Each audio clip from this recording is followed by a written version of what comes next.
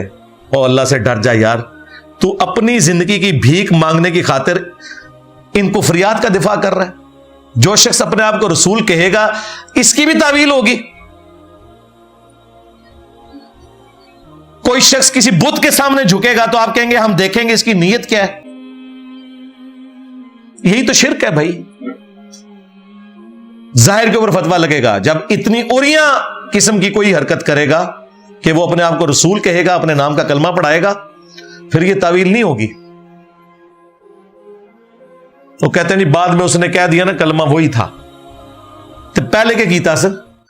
ہمیں تو یہ کہتے ہیں تم جھوٹی موٹی قادیانی لکھ کے چلے جاؤ جرمنی تو کافر ہو جاؤ گے، تمہارے ابے سچی مچی بھی کلمہ پڑھائیں تو وہ مسلمان ہی رہیں گے۔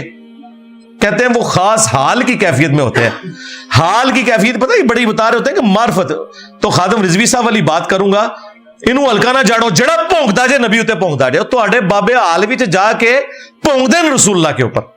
با خدا دیوانہ باش با محمد ہوشیار، دیوانگی اللہ کے لیے چلے گی، یہ بھی صوفیاء کے ہاں، ہمارے نزدیک وہ بھی کفر ہے۔ لیکن صوفیاء بھی اتنا ڈرتے ہیں اس مسئلے میں، وہ کہتے ہیں کہ کوئی شخص ان الحق کہے اس کی تعویل ہو جائے گی قبول، لیکن اگر کوئی کہے گا کہ انا محمد تو ہم اس کی تعویل بھی قبول نہیں کریں گے، اسے کافر سمجھیں گے۔ لیکن یہ دیکھ لیں اب خدا